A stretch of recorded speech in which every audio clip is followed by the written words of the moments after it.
आमच्या शेजारी केरळी राहायचे, वर तमिळ राहायचे, मागे बंगाली राहायचे आणि प्रत्येकाच्या घरात खूप वेगळं काहीतरी छान ध्वनी ऐकू यायचे. म्हणजे काहीतरी बेसिक माहिती असणं खूप गरजेचं आहे की ध्वनी म्हणजे आता अगदी सोपं उदाहरण की हिंदीमध्ये ण नसतो न असतो. बरोबर. हे आपल्याला म्हणजे सगळ्यांना साधं माहिती की ळ नाही ल आहे, ण नाही न आहे. तो मग तुम्ही नामकरण म्हणाल का? मग कारण नाहीतर लोकांना कल्पनाच नसते की हे क्षेत्र काय. म्हणजे आता तू वॉशर म्हणलंस तरी प्लंबरला वायसरच कळणार आहे. मग तू वायसर लिहून ब्रॅकेटमध्ये वॉशर लिही, कारण तुला खतखतत असतं की मी अशुद्ध लिहितेय, वायसर कसं लिहू मी. पण त्याला नाही ना कळणार वॉशर. नाही, ड्रिंकचं होतं कुठल्या तरी, तर ते का आज कुछ तुफानी कर जाय का असं काहीतरी, तर काहीतरी वादळी करूया सुद्धा इतकं नॅचरल नाही वाटत आहे. आणि ते भावानुवाद इतका सुंदर शब्द आहे की तुम्हाला तो भाव पोचवायचा आहे तिथे. मग तेव्हा ओरिजिनलचा अभ्यास करावा लागतो, म्हणजे शोधावं लागतं की तिथलं काही मिळतंय का. म्हणजे एक उदाहरण की बर्फ, याला आपल्याला मराठीमध्ये किती शब्द पटकन तुला विचारले तर किती सांगशील?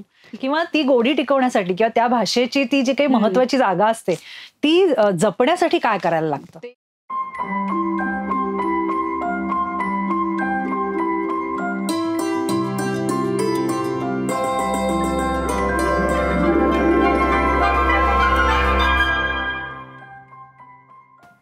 नमस्कार. आजच्या साहित्य संवाद या सदरामध्ये मी नेहा आपल्या सर्वांचं मनपूर्वक स्वागत करते. माणसानं आजवर हजारो गोष्टींची निर्मिती केली, पण आदिम काळातली अगदी सर्वश्रेष्ठ ठरावी अशी झालेली निर्मिती म्हणजे भाषा. एका व्यक्तीचा विचार दुसऱ्या व्यक्तीपर्यंत पोहोचवण्यासाठी झालेला हा अतिशय विस्मयकारक असा आविष्कार, अगदी मूलभूत गरजेतून निर्माण झालेला. नंतर पुढे जाऊन निरनिराळ्या प्रांतामध्ये निरनिराळ्या भाषांचा उदय झाला. आणि नंतर जसजसं जग जवळ येऊ लागलं तसतसं परस्पर संवादाची निकड भासायला लागली. तेव्हा संवादाचा हा सेतू बांधण्यासाठी गरज वाटायला लागली ती दुभाषांची, अनुवादकांची.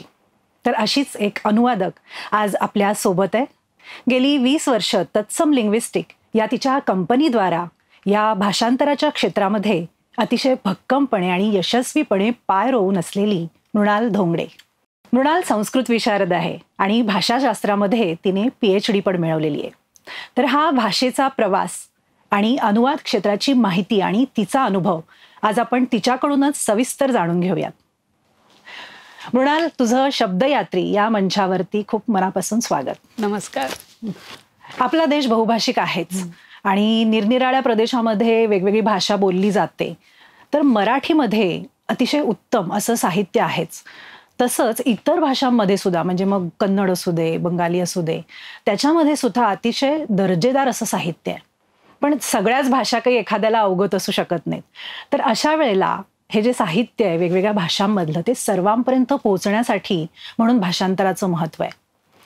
तर आपण एक छोटंसं जर उदाहरण घेतलं तर आपल्या शालेय जीवनात, शालेय पुस्तकातली पहिल्या पानावरची जी प्रतिज्ञा असते तर ती महाराष्ट्रामध्ये आपण मराठीतून वाचतो, बंगालमध्ये ती बंगालीत असेल, पंजाबमध्ये ती पंजाबीतून असेल.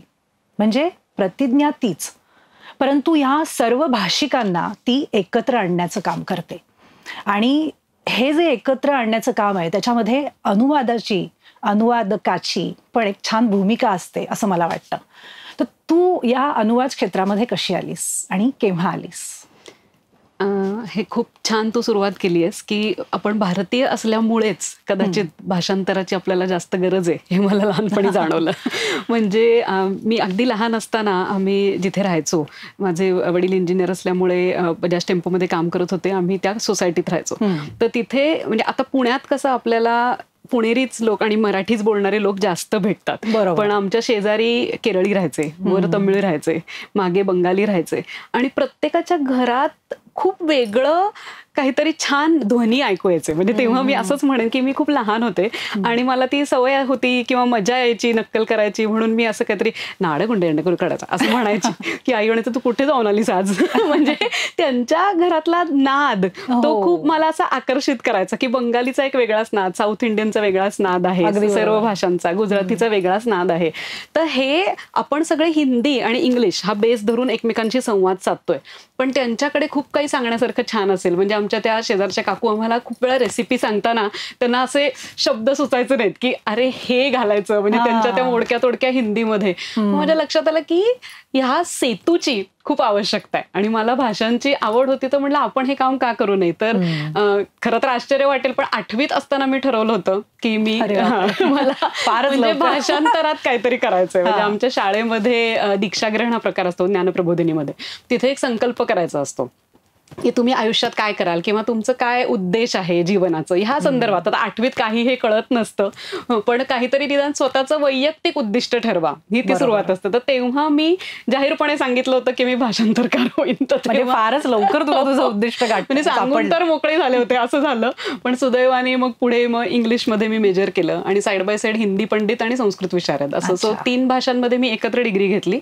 मग माझ्या लक्षात आलं की हे बेसिक ज्ञान आहे. मूळ भाषा बनते कशी, भाषा वाढते कशी, वेगवेगळ्या भाषांचा परिणाम एकमेकांवर कसा होतो, हे सगळं शिकलं पाहिजे. म्हणून मग मी भाषाशास्त्रामध्ये MA आणि मग PhD केलं. मग ते झाल्यावर तोपर्यंत निश्चित झालं होतं की आपल्याला हेच करायचंय. सो PhD संपल्याच्या दिवसापासून तत्सम लिंग्विस्टिक सर्व्हिसेस ही माझी फर्म मी सुरू केली. अच्छा. म्हणजे 20 वर्षापासून आपण एक तत्सम अशी एक एंटिटी पाहतोय, पण ही त्याच्या आधीपासूनच सुरुवात झाली मनात निर्माण, म्हणजे नावासकट मनात माझ्या जन्म घेतला होता. फक्त एकदा झाल्यावर PhD मी ती रजिस्टर केली रीतसर आणि मग कामं घ्यायला सुरुवात केली. आणि असंच सांगून की मला भाषांतर करायचंय आणि मला काम म्हणजे इतकं ते इट वॉज सो सिम्पल, कारण मला माहिती नव्हतं की कसं मिळवतात काम, किंवा तेव्हा गुगल नव्हतं इतकं, म्हणजे आंतरजाल नसल्यामुळे बाहेरच्या देशातली कामं वगैरे मिळणं तर शक्यच नव्हतं. आपल्या इथे सुद्धा म्हणजे पब्लिशर्सकडे किंवा मग येलो पेजेसमध्ये ऍड देऊन असं मी कामाला सुरुवात केली. आणि सर्व प्रकारचं भाषांतर आवडायचं मला, म्हणजे फक्त साहित्यिक करायचं असं अजिबात नाही. अगदी सातबारे करण्यापासून ते नॉव्हेल करण्यापर्यंत असं सर्व प्रकारचं करत करत मी सुरुवात केली. म्हणजे अगदी धार्मिक समहाऊ काय माझा योग आहे माहिती नाही, मला धार्मिक भाषांतर खूप येतात करायला. म्हणजे पहिलं काम मला ख्रिस्ती प्रसारक मंडळाचं मिळालं होतं. त्यांचं बायबलवरचं विवेचन मराठी मध्ये ट्रान्सलेट केलं मी इंग्लिश मधून. सो अनेक पोथ्या केल्यात. सो ओवीबद्ध पोथ्या हिंदीमध्ये, म्हणजे मराठीतून हिंदी आणि इंग्लिश. इंग्लिश मध्ये ऑब्व्हियसली त्याचा फक्त हे घेत होतो आम्ही, म्हणजे पॅराफ्रेज घेत होतो, आणि हिंदीत ओवीबद्ध असं नित्यानंद महाराजांची, उपासनी महाराजांची, साईबाबांची अशा अनेक पोथ्या सुद्धा ट्रान्सलेट करायचा योग आहे. म्हणजे समहाऊ रिलिजियस कामं माझ्याकडे येतात. मुंबईचे एक महेंद्र सिन्हा म्हणून आहेत लेखक, त्यांचं गायत्री धर्म या नावाचं पण एक रिलिजियस फिलॉसॉफिकल पुस्तक होतं. त्यांची 8 पुस्तकं मी केली. असं करत करत वेगवेगळ्या प्रकारचं भाषांतर करायला लागलं. म्हणजे सुरुवात झाली अगदी ऍडमिनिस्ट्रेटिव्ह लीगल अशा कामातून, आणि मग ते पुस्तकांपर्यंत त्याचा प्रवास झाला. आता तू भाषाशास्त्रामध्ये PhD केली आहेस, मग त्याचा उपयोग तुला ह्याच्यामध्ये झालाय का? अजूनही तुझी कौशल्य जी काही अनुवादासाठी लागतात त्याच्यासाठी काय अजून वेगळं तुला कौशल्य घ्यावं लागलं का, शिकावं लागलं का? भाषाशास्त्राचा नक्कीच उपयोग झाला, की म्हणजे हे त्याचा एक पाया म्हणून. पाया म्हणजे मी आता जे कोर्सेस वगैरे घेते त्याच्यात मी हेच शिकवते की भाषेकडे डोळसपणे कसं बघायचं हे आपल्याला भाषाशास्त्र शिकवतं. तर भाषा येणं म्हणजे 2 भाषा येणारे खूप लोक असतात, पण ते अनुवादक नाही होऊ शकत, कारण त्याच्या पलीकडे जे पाहायचंय ना, म्हणजे बिटवीन द लाईन्स पाहण्यासाठी जो दृष्टिकोन लागतो तो भाषाशास्त्रांनी नक्कीच म्हणजे डेव्हलप होतो. सो अगदी नवखे लोक जरी ह्याच्यात येत असले या क्षेत्रामध्ये, तरी मला असं म्हणजे त्यांना सांगावंसं वाटतं की भाषाशास्त्राचा अभ्यास जरूर करा. म्हणजे काहीतरी बेसिक माहिती असणं खूप गरजेचं आहे. की ध्वनी म्हणजे आता अगदी सोपं उदाहरण की हिंदीमध्ये ण नसतो, न असतो. बरोबर, हे आपल्याला म्हणजे सगळ्यांना साधं माहिती आहे की ळ नाही ल आहे, ण नाही न आहे. तो मग तुम्ही नामकरण म्हणाल का? मग हिंदी करताना स्टँडर्ड रूल लावाल का की न आहे ना, ण काढूनच टाकायचं सगळीकडचा, असं करतो का आपण? तर नाही, कारण नामकरण हा संस्कृत मधून हिंदीत आलेला शब्द आहे. सो तो येणार, तो त्याचा सगळा डौल घेऊन येणार. सो त्याला तुम्ही तुमच्या भाषेचा संस्कार करायचा असतो जरूर, पण एक्झॅक्टली जे असे तसेच्या तसे बॉरोईंग्स येतात ना, म्हणजे आता तत्सम हे नावच आहे माझं, तत्सम तद्भव हे सगळ्या प्रकार वेगवेगळ्या प्रकारचे शब्द आहेत. तर त्यांच्याकडे बघण्याचा दृष्टिकोन हा भाषाशास्त्र शिकल्यानेच विकसित होतो. फक्त की कुठला शब्द तसाच येईल, कुठल्याला आपल्या भाषेचे प्रत्यय लागतील, म्हणजे कुणाला किती आपलंसं करता येईल, कुणाला किती पाहुणा म्हणून ठेवायला लागेल, आणि तसाच्या तसा वापरला तर तो छान वाटेल का, त्याला प्रतिशब्द बनवावा लागेल, कधी कधी बनवावा पण लागतो, आणि तो कधी छान बनून जातो, म्हणजे तो लोकांना आवडतो. म्हणजे मला कायम युजर नेम जे असतं ना, त्याला वापर करता हा शब्द वापरतात, पण तो तो नाही छान वाटत, तो युजर नेमच म्हणणं योग्य वाटतं. सो तिथे ते, कारण का आता ते लोकांना एक तर माहितीचा शब्द आहे, युजर नेम हा परिचित शब्द आहे, आणि वापर करता काय म्हणजे ते खूपच एखादा जड शब्द काहीतरी असा वापरला, सो तसं वापरायची गरज नसते. सो मग कुठे ते वापरायचा, कुठे नाही वापरायचा, ह्याच्यासाठी भाषाशास्त्राचं ज्ञान नक्कीच उपयोगी पडतं. बरं, म्हणजे तेच, आता जर मी म्हटलं की मला ह्या 2 भाषा येतात आणि मी एखादं पुस्तक घेतलं आणि मी आता अनुवाद करते असं म्हटलं तर ते इतकं सोपं नाहीये. त्याला अनेक कंगोरे आहेत आणि अनेक गोष्टी त्याच्यामध्ये शिकायला हव्या. नक्कीच, पण असं वाटणं ही सुरुवात आहे. सो ज्याला असं वाटतं ना, तोच त्याच्याकडे डोळसपणे पाहायला लागतो, कारण नाहीतर लोकांना कल्पनाच नसते की हे क्षेत्र काय आहे. म्हणजे त्याच्या एक विनोदी उदाहरण सांगते तुला. मला एक खूप फोन आला होता सकाळी असा 10च्या सुमारास फोन आला की आमच्याकडे 50 पानांचं डॉक्युमेंट आहे, तर संध्याकाळी 7 पर्यंत होईल ना ट्रान्सलेट. म्हणजे किती कल्पना नसावी. आणि हे मी सांगते एक साधारण 15 वर्षांपूर्वी, म्हणजे जेव्हा AI अजिबातच नव्हतं. म्हणजे आता एक टाईप करण्याची पण सोय नसेल. एक्झॅक्टली, म्हणजे तुम्ही आता काहीतरी फीड करून काहीतरी कच्चं तरी निर्माण करू शकाल. सकाळी 10 ते 5 मध्ये 50 पानांचं काहीतरी शक्य मशीन ट्रान्सलेशनने, पण तेव्हा हे नव्हतंच. मग मी त्यांना म्हणलं, अहो एवढ्या वेळात झेरॉक्स आणि बाइंडिंग तरी होईल का, टायपिंग तरी होईल का, म्हणजे तुम्हाला कल्पना आहे का की अनुवाद हा काय आहे, म्हणजे एका दिवसात नाही होणार. म्हणजे इतका अनअवेअर आहे समाज की ह्या क्षेत्राबद्दल. किंवा अजून एक लाडका प्रश्न असतो लोकांचा, तू अनुवाद करतेस का, मग किती पुस्तकं केलीस. म्हणजे अनुवादक हा फक्त पुस्तकं ट्रान्सलेट करतो, हा पण एक गैरसमज आहे. म्हणजे आपल्याला कोर्टाच्या कामासाठी अनुवाद लागू शकतो, विजाच्या कामांसाठी डॉक्युमेंट सर्टिफाईड ट्रान्सलेशन लागतं, हे माहिती नसतं लोकांना, किंवा ते कुठे मिळतं हे माहिती नसतं, त्याची प्रोसिजर माहिती नसते, कारण कधी म्हणजे गरज पडली नाही. मे बी सगळं इंग्लिशमध्ये लिटरेचर अवेलेबल आहे, तेच वापरायचं, पण सगळं आपल्या भाषेत पण आलं पाहिजे ना. म्हणजे काही ह्या गोष्टी सामान्य भाषा जी आपण म्हणतो, बोली भाषा किंवा आपली मातृभाषा, त्याच्यातून कळणं पण गरजेचं आहे. त्याच्यातून लगेच कळतं. म्हणजे आता साधं वॉशिंग मशीनचं मॅन्युअल इंग्लिशमध्ये तुम्ही वापरूच शकणार आहात वाचून, पण ते मराठीत सांगितलं तर अर्ध्या वेळात कळतं, कारण आपण रोजच्या ह्याच्या वापरातले ते शब्द वापरणार आहोत त्याच्यामध्ये. थोडक्यात ज्या भाषेतून शिक्षण असतं ती भाषा आपल्याला लवकर कळतं. हो, नक्कीच. तर आता साधारणपणे एखादा विषय तुझ्याकडे आला, आपण आता एखादा प्रोजेक्ट आला असं समजू, तर त्या प्रोजेक्टमध्ये अनुवादाच्या दृष्टीनं साधारण काय प्रक्रिया असते, काय काय गोष्टी करायला लागतात? म्हणजे वेळेचं हे गणित बसवायला लागत असेल. खूपच, म्हणजे जसं ते 6 तासात शक्य नाही तसं आम्ही 6 महिने घेऊ हे पण चालणार नाही. म्हणजे त्याला काहीतरी एक आपल्याला मध्यबिंदू काढावा लागतो क्लायंटशी बोलून, की म्हणजे किती अर्जन्सी आहे, मग कुठल्या स्टेप बाय स्टेप करावं लागतं कधी कधी, की समजा पुढे त्यांना टाईप सेटिंग प्रिंटिंग करायचंय, म्हणजे कधी काही NGOsची मॅन्युअल्स असतात, आता ती 200-300 पानी मॅन्युअल्स असतात आणि त्यांचं त्याच्यावर काम अवलंबून असतं. ती येतात सगळी US UK तून किंवा कुठल्याही म्हणजे परदेशातून आली की ती मेजरली इंग्लिशमध्ये, म्हणजे जर्मनमध्ये वगैरे पण येतात, पण जास्त करून इंग्लिशमध्ये येतात. आणि मग ती इथे तर कळणारच नाही ना, म्हणजे त्यांचे जे फॅसिलिटेटर्स असतात ते मराठी असतात, हिंदी असतात, गुजराती असतात, त्यांना ते कळणारच नाहीये, कारण त्यांना ज्या लोकांपर्यंत ते पोहोचवायचंय त्या लोकांना ती भाषा समजत नाहीये. म्हणजे जरी अगदी फॅसिलिटेटर वाचून गेला की आज मला हे 5 पॉइंट्स कव्हर करायचे, तरी ते त्याला कसं एक्सप्लेन करणार तो, त्याच्यासाठी मग ते सगळं अनुवाद करून घेतात हे NGOs. मग त्यांना आपण 6 महिन्यांनी होईल असं सांगेल, म्हणजे आयडियली एवढं मोठं पुस्तक व्हायला 6 महिने हा कम्फर्टेबल टाइम आहे की त्याच्यावर छान विचार करून. मग आम्ही काय करतो, मॉड्यूल्समध्ये त्याचं डिस्ट्रीब्युशन करतो. आणि त्यात पण अनुवादामध्ये 2 प्रकार आहेत. एकाने केलं एक हाती तर वेळ जास्त लागतो, क्वालिटी नक्की जास्त चांगली होते, कारण ते युनिफॉर्म एका हातातूनच युनिफॉर्म, पण वेळ हा फॅक्टर विसरून चालत नाही. सो त्यामुळे मग साधारण सगळे एका पद्धतीने लिहितील, स्टाईल ज्यांची सिमिलर आहे असा एक ग्रुप करून एक ग्लोसरी आम्ही आधी काढतो, की हे जे टेक्निकल शब्द आहेत ह्याच्यासाठी हा शब्द सगळ्यांनी थ्रू आउट वापरायचा आहे, कारण नाहीतर रिव्ह्युअरला खूपच खूप काम पडू शकतं. खूप काम पडतं, कारण आता मी मेजरली रिव्ह्यू करते. सो आणि ते कुठलाच शब्द चुकीचा नाहीये ना. म्हणजे आता क्लेव्हर आणि इंटेलिजंट हे जसे इंग्लिशमध्ये सिनॉनिम्स आहेत तसे मराठीमध्ये सिनॉनिम्स आहेतच आपल्याला, पण क्लेव्हर आणि इंटेलिजंटच्या छटेत फरक आहे, कुठे बसवायचा छटेमध्ये फरक. So it may not be exactly substitutable, आणि translation is not just substitution, it is much more than that. नाही तर तुम्हाला मशीनला करताच आलं असतं. अजूनपर्यंत मशीन ट्रान्सलेशन माणसाला तपासावं लागतंय, कारण ती जी इंट्युशन आहे ती मशीनकडे नाही. Maybe soon people will be replaced by machines, who knows. पण सध्या तरी ह्या विषयाकडे येऊच नंतर. सध्या तरी ती इंट्युशन जी आहे ना ती मग ती तुम्ही कशी वापराल हे डिस्कस करावं लागतं. म्हणजे जेव्हा तुम्ही ग्रुपमध्ये काम करता ते युनिट्समध्ये त्याचे भाग करायचे, आधी ग्लोसरी जनरेट करायची की असेच शब्द सगळ्यांनी वापरा, आणि टाइमलाईन की एक साधारण जी फिजिबल टाइमलाईन आहे, सो आठवड्याचं मग आम्ही कमिट करतो की आम्ही तुम्हाला दर विकेंडला एवढा सेक्शन देऊ. मग त्याच्यावर त्यांचं पुढचं काम सुरू होतं. म्हणजे कधी कधी 20 लेसन्स त्यांना घ्यायचे असतात सपोज एनजीओज ना, तर पहिला लेसन त्यांचा होऊन पण जातो, शिकवूनही तोपर्यंत आमचा दुसरा तयार होतो. सो ते असा फ्लो मग डेव्हलप करावा लागतो. कारण अख्खं मॅन्युअल होईल मग तुम्ही तुमचं ते इम्प्लिमेंट करा, एवढा वेळ कोणालाच नाही. सो हे स्ट्रक्चरिंग करावं लागतं. मग ते मॉनिटरिंग आहे, प्रत्येकाचं रोजचा रोज रिव्ह्यू करावा लागतो. तर मग ते त्या वेळच्या वेळी आपल्याला डिलिव्हर करतात. बरोबर आहे.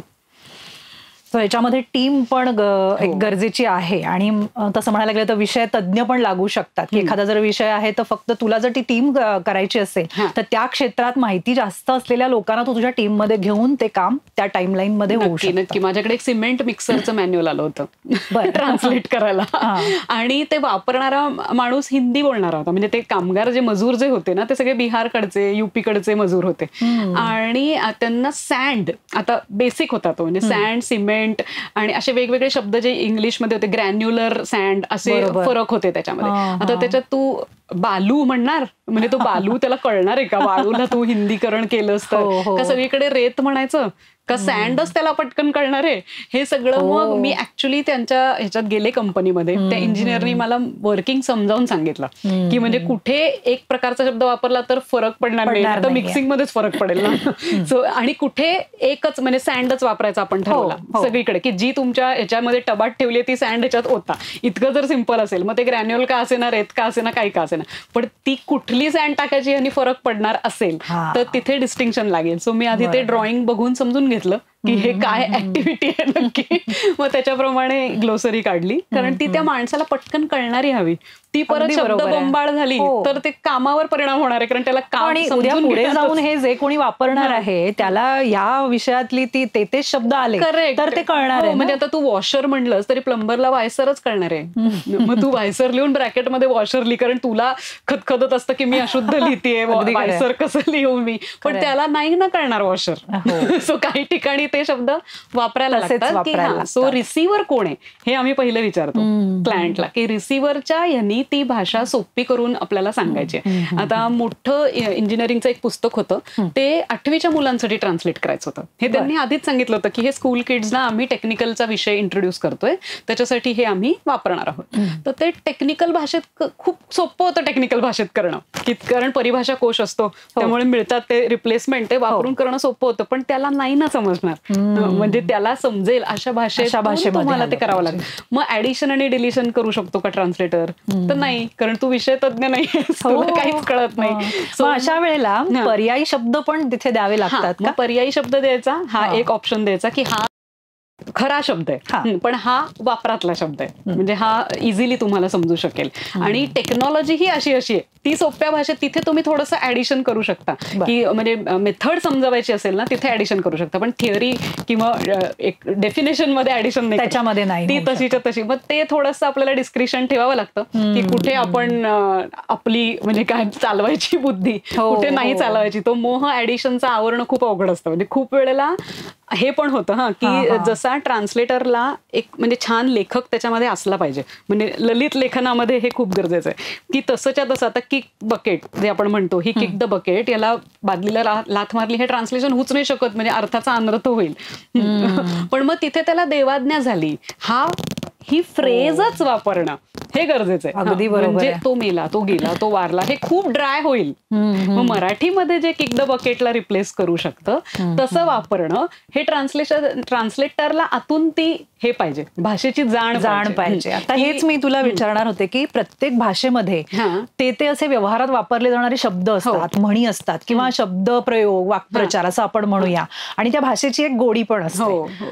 तर त्या अनुषंगाने आता दुसऱ्या भाषेमध्ये जेव्हा आपण जातोय, अनुवाद करतोय, त्यावेळेला तेच शब्द हे कसे बसवता येतात, किंवा ती गोडी टिकवण्यासाठी किंवा त्या भाषेची ती जी काही महत्वाची जागा असते ती जपण्यासाठी काय करायला लागतं? ते खूप अवघड आहे. कारण माझ्याच एका म्हणजे नवीन ट्रान्सलेटरनी हे थेंबे थेंबे तळे साचेचं drop by drop fills the lake असं ट्रान्सलेशन केलं. पण म्हणजे tiny drops make the mighty ocean हे इंग्लिशमध्ये आहे ना, मग ते तसंच्या तसं तिथे वापरलं पाहिजे ना. म्हणजे ते रिव्ह्युअरला खूप बघावं लागतं, कारण त्यांनी चुकीचं केलं का तर चूक नव्हती. यू कांट से शब्द बरोबर ट्रान्सलेशन तर झालेलं आहे, तर बरोबर आहे, पण त्याच्यानी जो परिणाम साधायचा आहे आपल्याला. म्हणजे मी नेहमी शिकवताना स्टुडंट्सना म्हणते की लुक ऍट द इम्पॅक्ट. वाचताना तुम्हाला काहीतरी नवीन ताजं त्या भाषेतलं वाचतोय असं वाटलं पाहिजे कुठून तरी. म्हणजे आता जाहिराती अतिशय म्हणजे वाईट का उत्तम उदाहरण म्हणून मला कळत नाही, पण टीव्हीवर ज्या जाहिराती ट्रान्सलेट होतात त्या इतक्या शब्दशः होतात, म्हणजे आय थिंक ते मशीन ट्रान्सलेशन असतं. सो ते तसंच्या तसं ट्रान्सलेट करतात, ते त्या भाषेत छान नाहीच वाटत.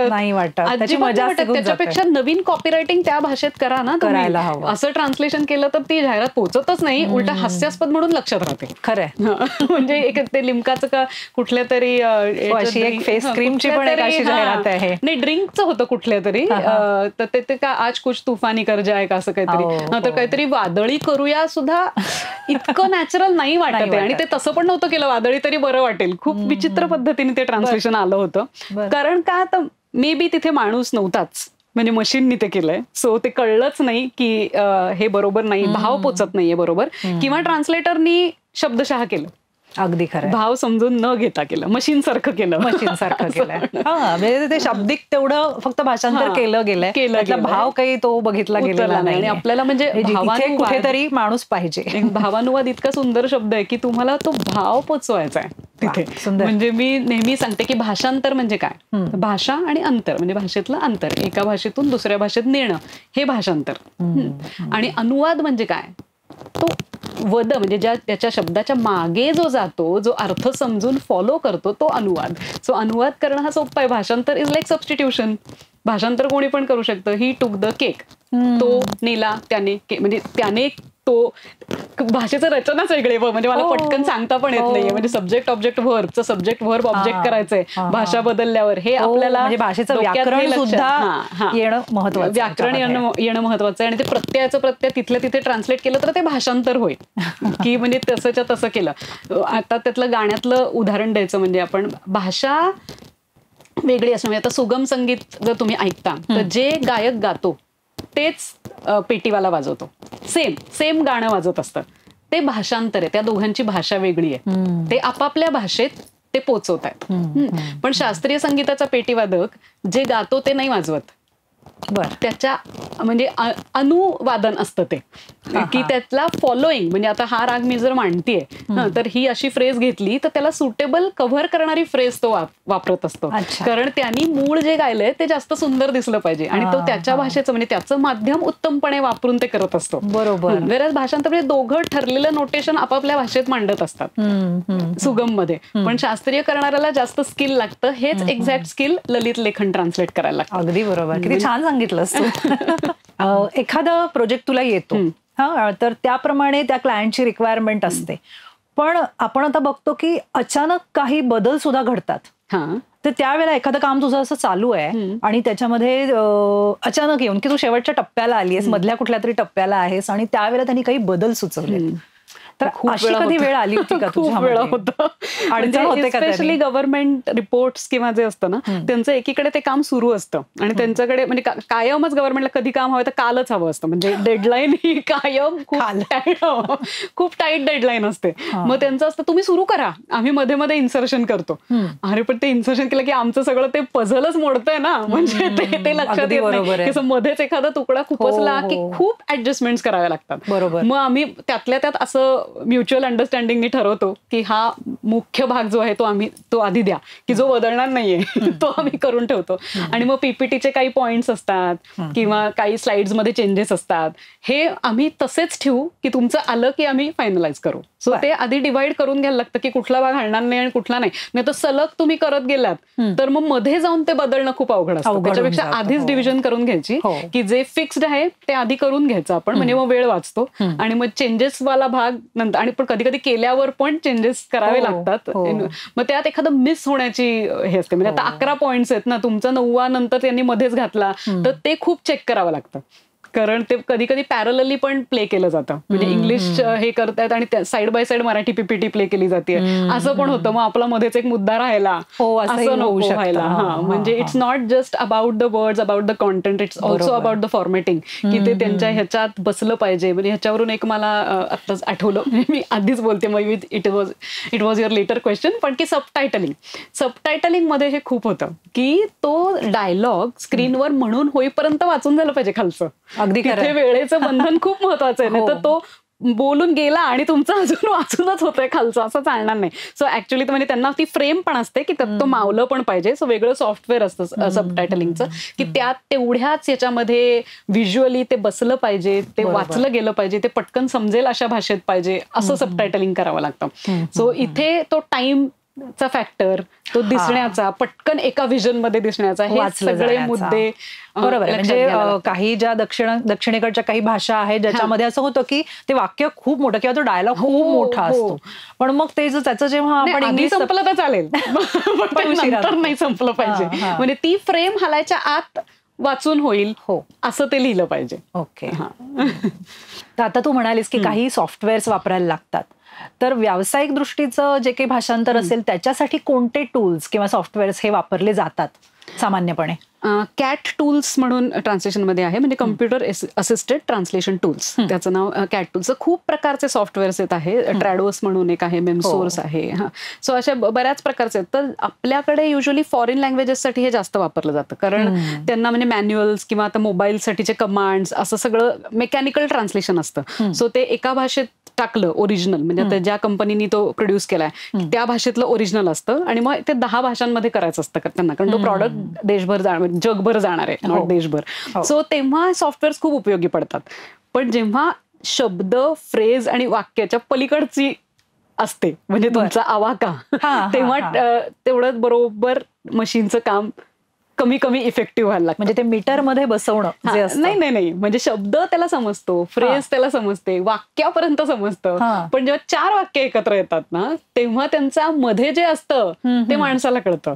तिथे इंटरव्हेन्शन गरजेचं आहे. म्हणजे मी असं म्हणत नाही की मशीनला जमणार नाही, पण माणसाला ते चेक करावं लागतं की ती सुसूत्रता ते आहे का नाही. म्हणजे ह्याला पोस्ट ट्रान्सलेशन एडिटिंग म्हणतात, की मशीन ट्रान्सलेशन करतं आणि मग आपण ते एडिटिंग करायचं. आता हे जॉब्स वाढणार आहेत, कारण machines are really doing a fantastic job. म्हणजे चॅट जीपीटी वगैरे इतकं सुंदर लिहितात ना, की म्हणजे कंटेंट रायटर्सना आता नाही काम, कारण ते खरंच छान लिहितात. म्हणजे they can not replace human beings, पण still they are doing really well. So असं ट्रान्सलेशन मध्ये पण होणार आहे, पण मग ते एडिटिंग माणसाला करावं लागेल, की ते बरोबर आलाय ना, तो भाव सगळा रिटेन झालाय ना. हे मी आता या विषयाकडेच येणार होते, तर तू अजून त्याच्या पुढे सांगू शकतेस की आता हे जे काही आपण पाहतोय की प्रत्येकच गोष्टीमध्ये, व्यवहारातल्या, शिक्षणातल्या, इतरही गोष्टींमध्ये कृत्रिम बुद्धिमत्ता ह्याचा प्रभाव दिसतोच आहे. अगदी छोट्या छोट्या गोष्टींमध्ये एखादा मेसेज जरी पाठवायचा, एखादं आपल्याला भाषण लिहायचंय, तरी सुद्धा सगळेजण एआय कडे जातात, चॅट जीपीटी. साधं मेसेज टाईप करताना तो सजेस्ट करतो ना, आणि ते ऑटो करेक्टचं खरं तर ऑटो मिस्टेक नाव पाहिजे, कारण तो नेहमी चुकीच्या सजेशन देतो. आपण छापलेला काहीतरी वेगळाच शब्द जातो, कारण म्हणजे the machine tries to guess what you're typing. पण आपण तर खूप वेळा मराठी टाईप करण्यासाठी रोमन वापरतो, तेव्हा तर तो भलतच गेस करतो, इंग्लिशचा जवळचा शब्द गेस करतो. अच्छा, म्हणजे इंग्रजी हे जास्त एआय मध्ये जास्त चांगल्या प्रकारे घेतलं जातं. अजून म्हणजे इव्हन हे जे काही आपण करू म्हणा, ते जास्त चांगल्या प्रकारे इंग्लिश मधले जास्त चांगले होतात, ट्रान्सलेशन पण इंटू इंग्लिश जास्त चांगले होत आहेत.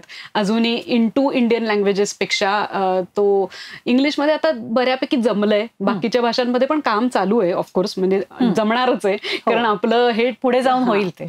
म्हणजे इव्हन मराठी आणि हिंदी ग्रामर चेक करणारे टूल्स आता आलेत. पूर्वी फक्त इंग्लिश ग्रामर चेक केलं जायचं मशीन थ्रू ना, बाकी मॅन्युअली करता यायचं. तर हे होणार आहे, व्हायलाच पाहिजे, कारण it is the need of the time, काळाची गरज आहे. त्याला आपण कसं फीड करू शकू याच्यासाठी स्वतःला ट्रेन करायची मग गरज आहे. म्हणजे मी काय म्हणते की you will not be out of job, you will just change your job, change the nature of your job. So language specialist will always be needed. हे रेग्युलेट करायला, हे बरोबर आहे ना चेक करायला, किंवा काय फीड करायचं हे ठरवायला यांची गरज लागणारच आहे. Nature of job may change slightly, आणि मग आपण मशीनची मदत घ्यायला हरकतच नाही ना, नाही तर मग आपण अजूनही वाटत बसलो असतो, जाती वापरत बसलो असतो, तो चाललंच नसतं. म्हणजे mixer is really increasing your effectiveness. So मशीनची मदत घेऊन आपण फास्टर करू शकू काम. मे बी जी 4 पुस्तकं 6 महिन्यात करत होतो ती 10 पुस्तकं करू. So why not. So we should be able to use it with discretion. किती त्याच्यावर अवलंबून राहायचं, कुठे आपण इंटरव्हीन करायचं, हे आपण ठरवायला पाहिजे. बरोबर. आता सामान्यपणे आपल्याला एखाद्याला जेव्हा लिहिण्याची उर्मी येते आणि तो लिहायला म्हणून ते लॅपटॉप घेऊन बसतो, तर त्यावेळेला शक्यतोवर एक फोनेटिक्स हे वापरून आपण मराठीमध्ये लिहितो. तर अजून असे कुठले फॉन्ट्स आहेत का ज्याच्यामधून मराठीमध्ये लिहिता येऊ शकतं सामान्य माणसाला? भरपूर फॉन्ट्स आहेत. म्हणजे पूर्वी फक्त श्रीलिपी किंवा हे जे होते की ज्याचा वेगळा कीबोर्ड असायचा, त्यामुळे टायपिंग मराठी शिकल्याशिवाय म्हणजे ट्रान्सलेशन फील्डमध्ये येणारे पण तेच विचारायचे की आम्हाला टायपिंग येत नाही, कारण ते टायपिंग कोणी आपण शिकलेलो नाही ना, त्याचा वेगळाच कीबोर्ड आहे आणि तो सुद्धा इंग्लिश मधनं असायचा. हो, पण टाईप मराठी व्हायचं. त्याचा लेआउट म्हणजे तो शिकावाच लागायचा. हे तुम्हाला हातात बसायला. त्याचं अक्षर खूप सुंदर आहे श्रीलिपीचं, त्यामुळे ते अजूनही पब्लिशिंग इंडस्ट्रीमध्ये हे फॉन्ट्स वापरले जातात की डीटीपी युनिट असतं त्यांच्याकडे, सो तुम्ही कुठल्याही ह्याच्यात दिलं तरी ते कन्व्हर्ट करून घेऊ शकतात. पण आता जे नवीन सॉफ्टवेअर्स मध्ये वापरतात तिथे युनिकोड सगळीकडे चालतात आणि युनिकोड फॉन्ट्स मध्ये खूप छान अक्षर आहेत. म्हणजे आपलं मराठीचं नेहमीचं मंगल तर कॉमन आहे, मग कोकिला आहे, अक्षर योगिनी खूप सुंदर म्हणजे दिसायला सुंदर फॉन्ट आहे. इव्हन जोडाक्षर सुद्धा त्याच्यामध्ये व्यवस्थित छान येतात. नाही तर ते स्क्वेअर्स येणं तो खूप म्हणजे काही वर्षांपूर्वी हा मोठा प्रॉब्लेम होता की आपण द्यायचो आणि क्लायंट साईडला तो फॉन्ट नसेल तर त्याला वेगळं दिसायचं. म्हणजे आपण जरी फॉन्ट सेंड केला तरी तो दिसायला वेगळा दिसायचा. सो आता हे खूप कमी झाले. म्हणलं ना, टेक्नॉलॉजी इज रिअली म्हणजे coping, trying to cope up with the needs. म्हणजे आपल्याला जे जे हवंय ते.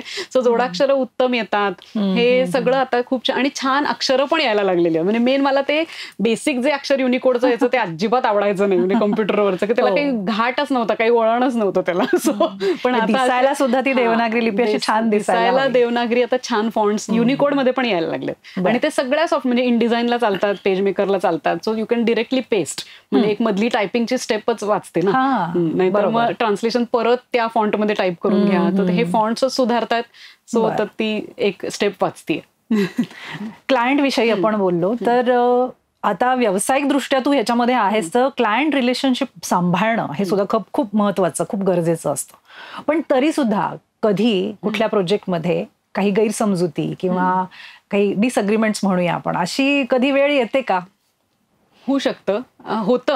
आणि मेनली काय आहे माहितीये, म्हणजे जसं आपला एखादा आवडीचा लेखक असतो, त्याची स्टाईल आपल्याला आवडते, पण तो लेखक सगळ्यांना आवडतो असं नाही ना. सो तसंच भाषांतराचं आहे, ती फायनली एक अभिव्यक्ती आहे. तर आम्हाला ह्या पॅटर्ननी लिहिलेलं नाही आवडलं असं म्हणूच शकतो क्लायंट. तर मग आपल्याला ते पटवावं लागतं की हे चूक नाहीये. चूक असतं तर बरोबर आहे की आम्ही ते करेक्ट करून देणं भाग आहे. पण आम्हाला हे छान वाटतंय, तुम्हाला नाही वाटत आहे, हे आमचा दोष असू शकत नाही. मग तिथे पण आपण जर हे केलं ना की नाही आम्ही बरोबरच केलं, घ्यायचं तर घ्या, तर हा ऍटिट्यूड ठेवला तर ते खूप चुकीचं आहे असं मला वाटतं. कारण you need to respect what the other person is feeling. त्याला काहीतरी वेगळ्या शैलीत मांडायचं होतं आणि तुमच्या भाषांतरांनी सगळी मजाच घालवली असं त्याला जेन्युअनली वाटतंय ना विचारायला. सो ते आपल्याला समजून घ्यायला पाहिजे त्याला की मला हे छान वाटते, पण नॉट नेसेसरी की the person who wants it in that way. So ते मग काय करता येईल, मग थोडी शैली बदलून पाहूया का, मग शब्द तुम्हाला वेगळे हवेत का असं. म्हणजे कुणाला त्यांचं टेक्स्ट फॉर्मल असतं पण आम्ही ट्रान्सलेट करताना इन्फॉर्मली छान असं मस्त लिहा असं म्हटलं, दॅट इज रिरायटिंग. ती लाईन पण आपल्याला नीट डिसाईड करावी लागते. म्हणजे एक असंच आमच्याकडे काम आलं होतं की ग्रामरचं पुस्तक त्यांना ई लर्निंगसाठी ट्रान्सलेट करून हवं होतं. सो त्यांनी आम्हाला चक्क ग्रामरच्या पुस्तकातले फोटोज पाठवले होते ट्रान्सलेट करायला इंग्लिश ग्रामर मधले, आणि ते हिंदीमध्ये कन्व्हर्ट करायचं होतं. तर मग ते म्हणे असं तुम्ही मध्ये मध्ये लिहा ना की बच्चो हम अब ये सीखेंगे. म्हटलं मी कसं ठरवू की कुठे बच्चो म्हणायचं आणि कुठे नाही. म्हणजे that is writing, that is not translation. हे क्लायंटला शांतपणे सांगितलं की त्यांना पण लक्षात येतं की म्हटलं if you want us to rewrite, मग सांगा की हा विषय आम्हाला शिकवायचा आहे, so we will write it originally. बरोबर, इन द सेकंड. थोडक्यात ते सगळं स्क्रिप्टिंगच आलं. स्क्रिप्टिंग करावं लागतं. So scripting and translation is different. याच्यात पण क्लायंटची पण गफलत होते. त्यांना वाटतं की आपण हे मॅटर दिलं की त्याचं मस्त पुस्तक दुसऱ्या भाषेतलं येऊन, तसं नाही ना. मग आम्ही ऍडिशन केली तर तुम्हीच म्हणणार की हे तुम्ही मनाने का लिहिलं. हा प्रॉब्लेम येऊ शकतो. म्हणजे अनेकांशी मध्ये बोलून सोडवावं लागतं की नक्की आपल्याला काय हवंय याच्यातून, आणि मग चूक असेल आपली तर मान्य करावी लागते. म्हणजे कधी कधी होतात चुका, नाही असं नाही. म्हणजे आमच्या पण एका प्रोजेक्टमध्ये आणि बऱ्याच वेळा असं होतं की जेव्हा मी वन हँडेड करत होते ना तेव्हा चुका कमी व्हायच्या. आता कुणाला तरी दिलं की आपण कधी कधी असं वाटतं की हा हे छानच होईल, आणि मे बी त्या माणसाचं काहीतरी चुकलं अंडरस्टँडिंग मध्ये, तर अर्थच चुकला वाक्याचा. खरं. असं होऊ शकतं. मग क्लायंट म्हणणार की तुम्ही नाही का चेक केलं, म्हणजे मी चेक करताना माझ्या लक्षात आलं होतं, पण ते अगेन इट इज इंटरप्रिटेशन, की त्याने असं समजून त्याने असं लिहिलं असेल. कारण आपल्याला आपला ट्रान्सलेटर पण माहिती आहे की तो हे चांगलं काम करतो, सो त्याची बाजू घेणं पण माझं काम आहे. आणि क्लायंटला ओके तुम्हाला असं म्हणायचं होतं का, ठीक आहे मग हे आपण चेंज करू, हे पण माझं काम आहे. सो हे करावं लागतं मला, कारण भाषा आपण वळवू तशी वळते आणि कॉमा जरी वेगळ्या ठिकाणी टाकला तरी अर्थ बदलतो. म्हणजे आता रोको मत जाने दो आणि रोको मत जाने दो पूर्ण उलटा अर्थ होतो. सो अंडरस्टँड करणाऱ्यांनी उलट्या अर्थाने केलं, त्यामुळे तो अर्थ बदललाय हे त्यालाही समजून घ्यायला लागतं. अरे बाबा चुकलास तू, विचारायला हवं होतंस, इथे डायरेक्ट करून मोकळा झालास तू, बाकीचा कॉन्टेक्स्ट लक्षात घ्यायला हवा होता. सो अशी मजा होते. क्लायंटचं कधी कधी ऐकून घ्यावं लागतं, पण म्हणजे it's a part of the game. बरोबर. काही वेळेला असंही होत असेल ना की एखादा विषय आलाय तुझ्याकडे, काय आहे हे खरं तर आपल्याला बघायचं काम नाहीये, आपण ते जे काही भाषांतराचं काम आहे ते करून देणं आपलं काम आहे. तो विषय समजा पटला नाहीये, आवडला नाहीये, तर ह्याच्यामध्ये वैयक्तिक मतं आणि आपल्या आवडीनिवडी बाजूला ठेवून ते करणं, हे एक वेगळं आव्हान म्हणून तू घेतेस किंवा काय? म्हणजे ते अवघड जातं. म्हणजे जर तुम्हाला ते आवडतच नसेल ना तर त्याच्यात मजा येत नाही. म्हणजे मग हे काम मी नाही करत हे सांगणं सगळ्यात इझिएस्ट वे आउट आहे. पण आपल्याला ते जमत असतं, म्हणजे मला हेच म्हणायचं, तुम्ही करू शकता, पण करायचं का नाही मग ते आय थिंक प्रत्येकाने ठरवावं. म्हणजे माझ्याकडचे ट्रान्सलेटर चक्क सांगतात की मला ह्या टाईपचं काम देऊ नको, म्हणजे दे हॅव दॅट लिबर्टी, बरोबर, की मी हे काम करणार नाही. पण तुझ्याकडे पण माझ्या टीम मध्ये कोणीच ते काम करायला तयार नसेल तर मला सांगावं लागतं की नाही बाबा अशा टाईपचं काम आम्ही नाही करणार. म्हणजे तर मला स्वतःला करायचं नसेल तर मग रिफ्यूज करावं लागतं, कारण ते तुम्हाला आवडलं नाही ना तर तो छान होतच नाही ते ट्रान्सलेशन. एक तर समजावं लागतं, आवडावं लागतं, त्याच्यामध्ये तुम्ही लेखक म्हणून इन्व्हॉल्व्ह व्हावं लागतं. जरी तुम्ही लेखक नसलात तरी म्हणजे ते काय, ते फॉस्टर मदर सारखं आहे शेवटी, म्हणजे ते तुमचं नसलं तरी तुमचंच आहे असं तो हे आहे. थोडंसं मला वाटतं त्या विषयाच्या आत्म्यात जायला लागतं, गाभ्यात जायला लागतं. कोणकोणत्या प्रकारचे भाषांतर, अनुवाद हे तुझ्याकडे येतात? काय काय प्रकार आहेत त्याच्यामध्ये? खूप प्रकार आहेत. मेनली मी आधी म्हटलं तसं लीगल, म्हणजे कोर्ट ऑर्डर्स असतात, FIRs असतात, की एखाद्या ठिकाणी एखादी घटना घडली आणि मग म्हणजे आता समजा बेंगलोरमध्ये घडली तर तो पोलीस पहिले कानडीमध्ये लिहित होते FIR, पण मग ती जाते जेव्हा कोर्टात तेव्हा ती इंग्लिशमध्ये जावी लागते. किंवा महाराष्ट्रातल्या माणसाला तिथे जाऊन काहीतरी झालं असेल तर ती इकडच्या कोर्टात येणार असेल तर ती मराठीत पण लागते, इंग्लिशमध्ये पण लागते, सुप्रीम कोर्टापर्यंत जायचं असेल तर हिंदीत पण लागू शकते. सो अशा टाईपचं लिगल काम खूप असतं. मग व्हिसासाठी जे डॉक्युमेंट्स जे लागतात ते आपले सगळ्यांचे बर्थ सर्टिफिकेट वगैरे आता नाही होणार ते, पण मागच्या जनरेशन पर्यंत सगळे नेटिव्ह टंग मध्ये होते आणि तिथे इंग्लिश लागतं. सो ते सर्टिफाईड ट्रान्सलेशन लागतं, म्हणजे ते सगळं बरोबर करून त्याच्यावर तुम्हाला ऑथेंटिकेशनचा स्टॅम्प द्यावा लागतो की मी हे चेक केलंय, काही ऍड केलं नाही. आणि आपल्याकडे तर खूप धमाल असते, म्हणजे रेशन कार्ड जेव्हा माझ्याकडे यायचे ना ट्रान्सलेट, आता थँकफुली कोणी रेशन कार्ड, आधार कार्ड आल्यामुळे ते बरं झालं. तर रेशन कार्ड मध्ये म्हणजे एकाचं बाबूराव नाव, त्याला बाहेर कोणीतरी बाबू साहेब म्हणतं, त्याचं नाव खरं तर बबनच असतं आणि 3 डॉक्युमेंट्सवर 3 वेगळी नावं. आणि क्लायंट सांगतो प्लीज ते एकत्र करून घ्या ना एक, ते मी नाही करू शकत बाबा, ते मी करत असते तर मी म्हणजे that is more than a translator's job ना, I cannot do that. So मग कधी कधी आम्ही असं लिहितो की ऍज पर दिस डॉक्युमेंट हे नाव आहे, इथे हे नाव आहे आणि तिथे तुमची सही असते, सही शिक्का असतो.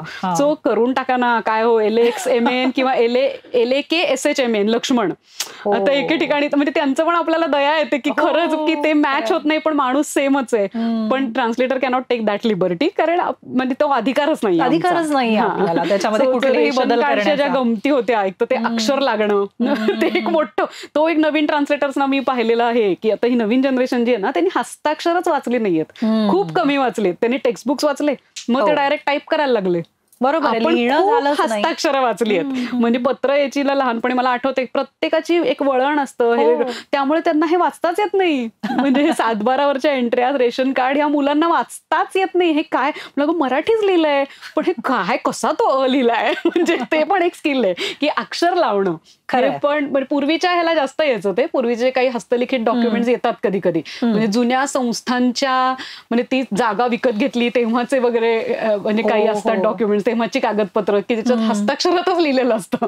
त्यावेळेला तसंच लिहिलं मग मी सरळ सांगते की ते कुणाला तरी विचारून आधी आपण ओरिजिनल टाईप करून घेऊ मराठी, मग ते इंग्लिश करू की ते ओके झालंय ना. So that also can be थोडंसं कुठेतरी ऑथेंटिकेट पण करून घ्यायला लागतं. हो, ऑथेंटिकेट खूपच करावं लागतं. म्हणजे उलट क्लायंटला फोन करून मग दुसरे रेकॉर्ड्स तपासून, नाहीतर अर्थ बदलेल ना. म्हणजे अशा लिगल ह्याच्यात तर खूप काळजी घ्यायला लागते की अर्थ बदलत नाहीये ना, किंवा काहीतरी कधी कधी इव्हन क्लॉजेस म्हणजे 1च्या ऐवजी तुम्ही 2 लिहिला तर तिथे कम्प्लीट अर्थ बदल. सो ती काळजी घ्यायला लागते. सो ह्या टाईपच्या न्यायालयीन ज्या गोष्टी असतील त्याच्यामध्ये तर फारच काटेकोरपणे राहावं लागतं. आणि ती भाषा पण अशी असते मस्त न्यायालयीन की ती वळवावी तशी वळू देत अशीच असते ती, की म्हणजे मोठे 5-5 लाईन्सचं एक सेंटेन्स असतं, तर ते तुम्ही कुठे ब्रेक घेऊन ते कसं तोडताय भाषांतरात हे खूप महत्वाचं, नाही तर अर्थ बदलेल.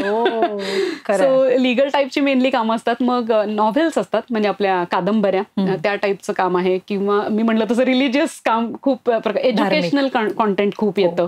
एज्युकेशनल खूप असतं, म्हणजे एका भाषेतून अनेक भाषात तोच मजकूर. किंवा माझ्याकडे लकीली मेडिकल पण खूप येतं. म्हणजे समहाऊ आहे काहीतरी की मेडिकल टाईपचे ट्रान्सलेशन्स मी खूप केलेत आणि काही न समजत असून सो तिथे मला अभ्यास करावा लागला किंवा विचारावं लागलं की हे नक्की काय आहे. म्हणजे जसं ते सिमेंट मिक्सर तसं ते बेसिक थोडंसं समजून घ्यावं लागतं. सो एक मेन छान मला वाटतं ह्या क्षेत्रातलं की you know a lot about many things. वेगवेगळ्या प्रकारचे अनुभव, वेगवेगळ्या भाषेतले अनुभव, समथिंग अबाउट एव्हरीथिंग.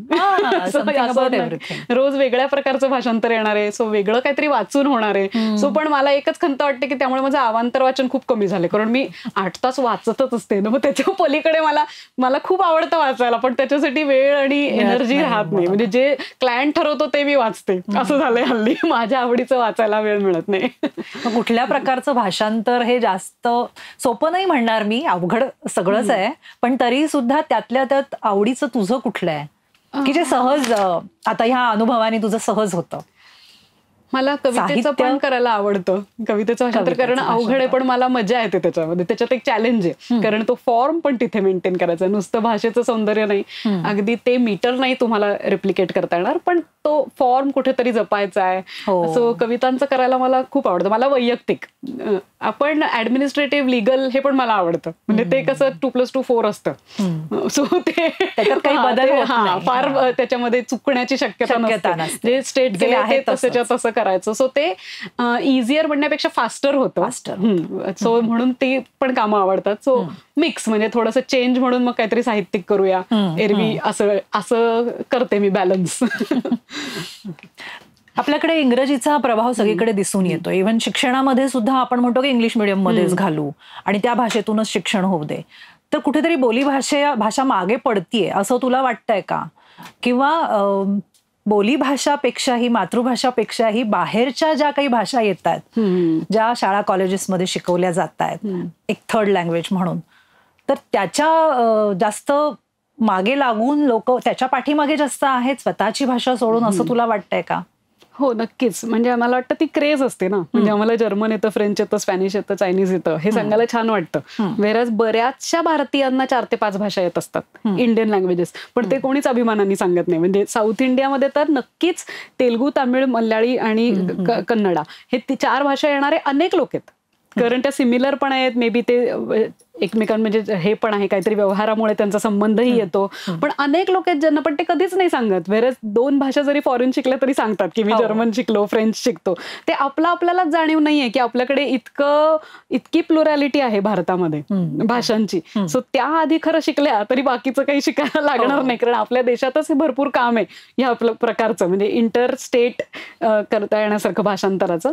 पण हे नक्कीच आहे की म्हणजे बाहेरच्या भाषा शिकायलाही काहीच हरकत नाही. आणि तू म्हणतेस तसं त्याच्यामुळे आपल्या भाषेवर परिणाम होतोय का? तर इन जनरल मला असं जाणवतं की सगळ्याच भाषांची परिस्थिती सध्या वाईट आहे. म्हणजे इंग्लिश मीडियम मध्ये मुलं शिकतायत, पण म्हणून त्यांचं इंग्लिश उत्तम आहे का? तर इट्स जस्ट म्हणजे अ स्मॉल सेक्शन. मी म्हणेन 2% मुलं आहेत की ज्यांचं इंग्लिश उत्तम आहे, आता 10वी पास झालेली. बाकी 98% मुलांना ना इंग्लिश येतंय, इंग्लिश मीडियम मध्ये असल्यामुळे ना मराठी येतंय. हिंदीचा तर काही संबंधच नाही. म्हणजे जर शिकली नसली प्रॉपर तर फक्त टीव्ही बघून जी येणार ती म्हणजे ती चुकीचीच येणार आहे. सो भाषेकडे बघण्याचा एक खूप आळस आहे हा. किंवा काय फरक पडतो, कळतंय ना समोरच्याला. हो. पण अरे कळतंय म्हणजे तसं तर मग काही पण खाऊन म्हणजे काय आता एवढे कार्बोहायड्रेट्स एवढे प्रोटीन्स असं खाऊन पोट भरायचं हे करू शकतो न्यूट्रिशनसाठी. हो. पण टेस्टला काही महत्व आहे का नाही. सो त्या भाषेचं सौंदर्य म्हणून सरमिसळ होतीये ना. एखादं वाक्य सुद्धा आपण एका भाषेत सलग नाही बोलू शकत. अजिबातच नाही. म्हणजे आपल्याकडे पण ते आलंय आता, आपल्या म्हणजे पिढीत पण आलंय दुर्दैवाने. खरं नव्हतं आपल्या पिढीत. खूप जण खूप अनेक भाषा स्वच्छ बोलू शकत होते. पण नवीन पिढीचे नाहीत ना, ते ना इंग्लिश पण नीट बोलत नाहीयेत. माझं काय म्हणणं आहे, जे बोलायचं ते उत्तम बोला ना. त्याच्यात पण तुम्ही मराठी घालताय, मराठीमध्ये इंग्लिश घालताय. कुठलीच भाषा अशी छान नाही येते हल्ली लोकांना. आणि ती चुकली आहे हे माहितच नाहीये. हा अजून एक म्हणजे त्याच्या पुढचा जोक आहे की हा शब्द चुकीचा आहे, हा भाषेतला असा शब्द नाहीच आहे, हेच माहिती नाहीये. कारण ते तसंच पास होत गेलं ना, त्यामुळे ते तसंच वापरतात लोक. हे मी विचारलं तुला कारण ह्याच्यामध्ये पुढे जाऊन म्हणजे भाषांतराच्या क्षेत्रामध्ये बाहेरच्या ज्या काही भाषा आहेत, परदेशी भाषा आहेत, त्याच्यामध्ये बऱ्यापैकी मुलांचा कल आहे की मी दुभाषासाठी जाईन, भाषांतरासाठी वेगळ्या देशात जाऊन तिथे मी काम करीन, म्हणून ती वेगळी भाषा शिकण्याकडे कल आहे. तर त्याच्यामध्ये कशा संधी आहेत? नक्की खूप. आणि तुझ्या लिंग्विस्टिक मध्ये पण असं परदेशी भाषांविषयी होतं का? मी पूर्वी घेत असे, म्हणजे माझ्याकडे फ्रीलान्सर्स होते जे ही भाषा करायचे. पण मग माझ्या लक्षात आलं की जी भाषा आपल्याला येत नाही ना, तर म्हणजे ऐन वेळेला कोणी हात वर केले तर ती आपल्याला आली पाहिजे. म्हणजे क्लायंटला आपल्याला लटकवून चालणार नाही. तेव्हापासून मी फॉरेन लँग्वेजेस घेणं बंद केलं की जे मला करता येईल अशा टाईपच्या ह्याच्यातलं मी काम करते. पण फॉरेन लँग्वेजेसला खूप स्कोप आहे. नक्कीच ट्रान्सलेटरची गरज आहे. त्यांचं पेमेंटचा रेटच वेगळा आहे, त्यामुळे मुलांना ते दिसतं ना, म्हणजे आकर्षक पॅकेज दिसतं. फॉरेन लँग्वेजेसचा रेट नक्कीच भारतीय भाषांपेक्षा वेगळा आहे. भारतीय भाषांना पण खूप झगडावं लागतं. म्हणजे साधा एक बेसिक ₹1 पर वर्डचा रेट मिळवायला पण झगडावं लागतं, कारण 50 पैशांनी करणारे लोक आहेत.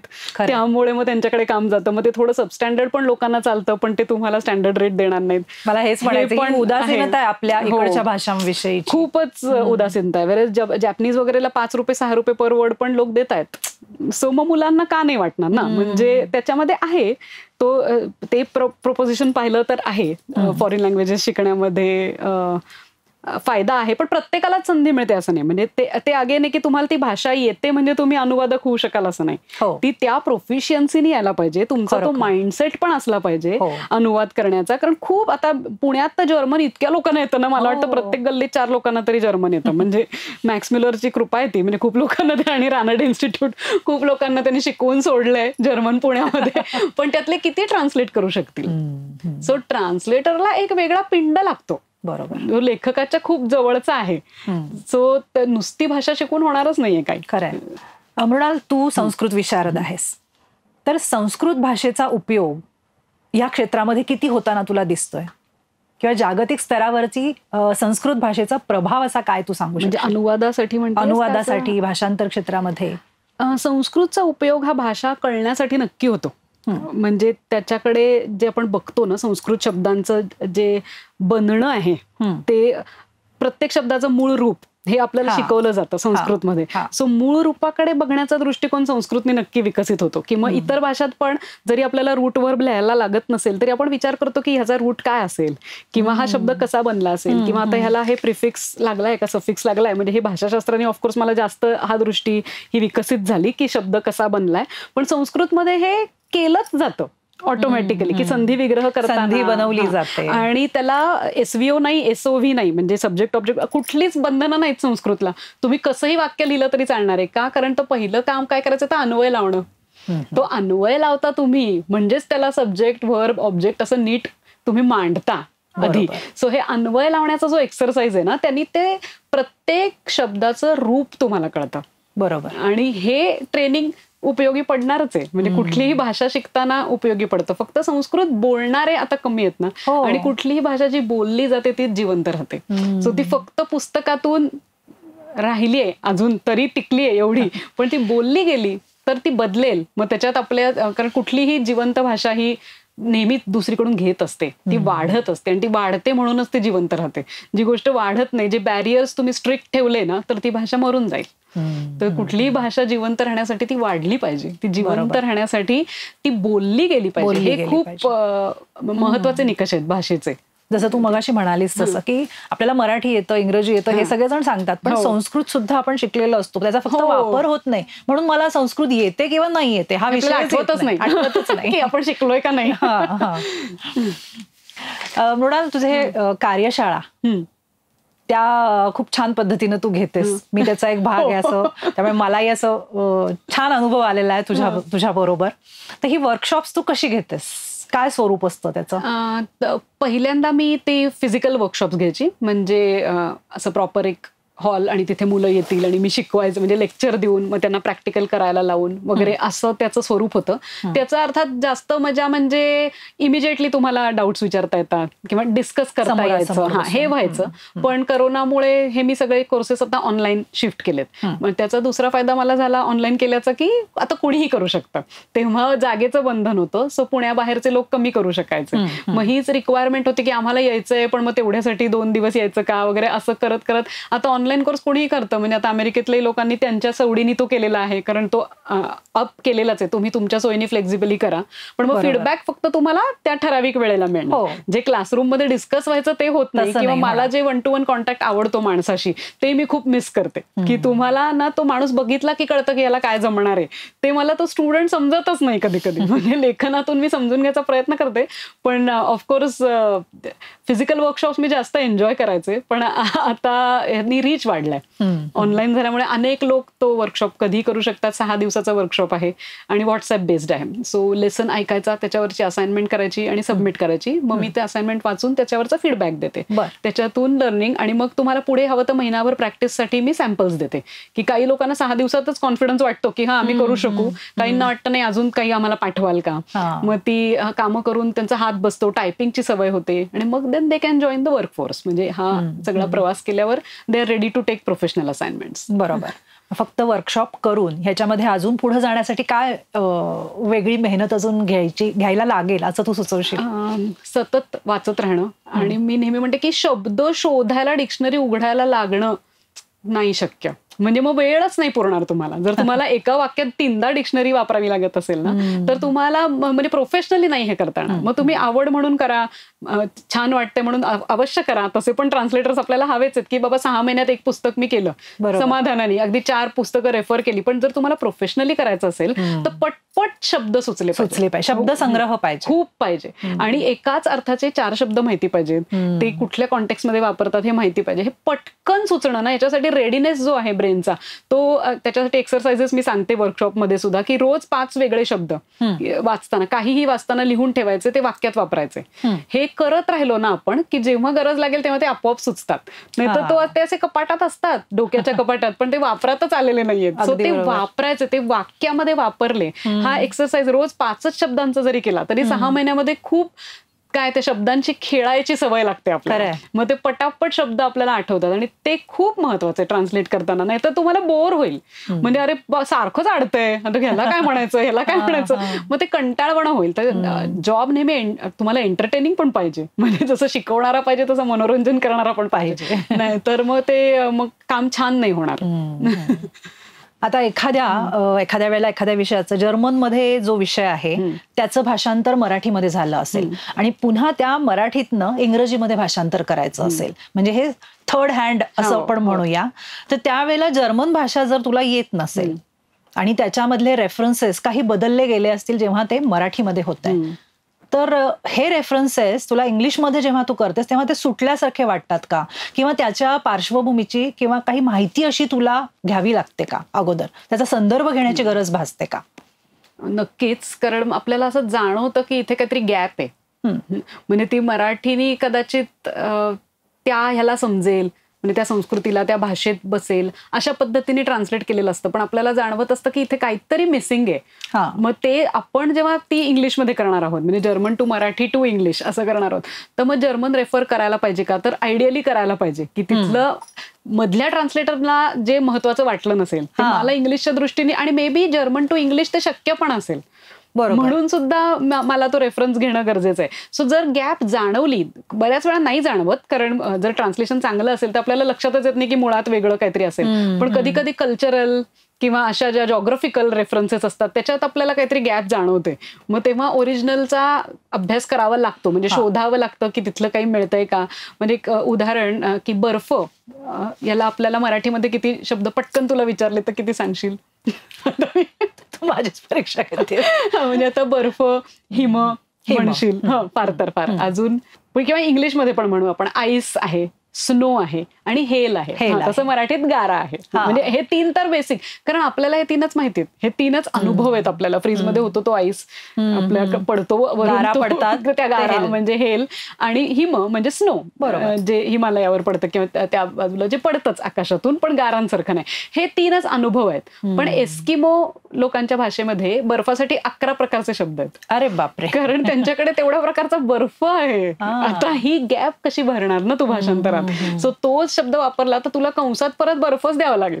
म्हणजे लोकांना समजेल की हा काहीतरी वेगळा शब्द आहे, पण त्याचा अर्थ बर्फच आहे, कुठल्या तरी वेगळ्या प्रकारचा. सो भाषांतर तुम्हाला कधी कधी तिथे फक्त नेऊन पोहोचवतं. तो अनुभव पूर्ण देऊ शकेल असं मी नाही म्हणू शकणार, कारण आपल्याला ती संस्कृती माहित नसते, कधी जॉग्राफिकल लिमिटेशन्स माहिती नसतात, का हा शब्द वापरलाय. सो त्यातल्या त्यात जितकं जवळ जाणं शक्य आहे तितकं आपण जायचं. की बाबा तो भुसभुशीत असेल तर मग आपण हिम वापरायचं, तिथे बर्फ नाही वापरायचं. किंवा असं गोल पडणारा असं काही प्रकारचं असेल तर गारा वापरायच्या. म्हणजे what ever parallel you can find. बरोबर. आता ओवाळणे याच्यासाठी मराठी हा इतका कठीण शब्द आहे ना, म्हणजे फार कठीण होतं. म्हणजे you cannot keep the lamp in a plate and move it round and round. म्हणजे हे खूप सिली ट्रान्सलेशन होईल त्याचं. त्याला पर्यायी शब्द दुसऱ्या भाषेमध्ये शोधणंच कठीण. म्हणजे जस्ट अ रिच्युअल फॉर आपली संस्कृती आहे एवढंच म्हणावं लागतं तिथे. मग ही गॅप आहे का? म्हणजे समजा मी मराठीतून असं केलं असलं की the mother performed a ritual for wellbeing, आणि मग जो तो जर्मन मध्ये करतोय तो म्हणेल की कुठलं रिच्युअल, हे ओवाळणं काय आहे, तर तो उलटा आपल्या भाषेकडे येईल का, असं होऊ शकतं. इफ ही फील्स की देर इज सम गॅप, आणि मग मे बी जर्मन मध्ये ओवाळण्याला शब्द असेल तर त्याला तो वापरता येणार नाही, कारण तो इंग्लिशमध्ये मधल्या ह्याच्यामध्ये मिसिंग आहे. हे होऊ शकतं. म्हणजे लॉस ऑफ मिनिंग होऊ शकतं, कधी ऍडिशन होऊ शकतं, दोन्ही होऊ शकतं ट्रान्सलेशन मध्ये. पण जितकं शक्य तितकं ट्राईंग टू बी. तर मृणाल, आज आपल्या खूप छान अशा मनमोकळ्या गप्पा झाल्या.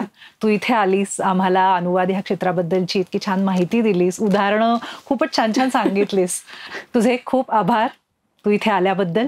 मला सुद्धा तुमचे आभार मानायचे, कारण कुणाला भाषेबद्दल ऐकायचंच नसतं, तुम्ही ऐकवताय काहीतरी.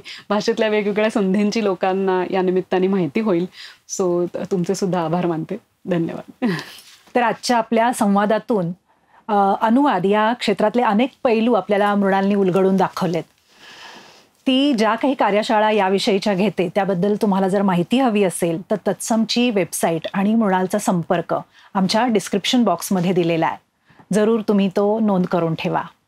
तर शब्दयात्रीच्या पुढच्या भागामध्ये आपण पुन्हा भेटूच, एक नवीन व्यक्ती आणि नवीन विषय घेऊन.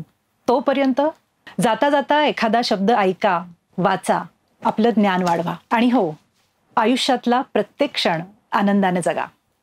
धन्यवाद.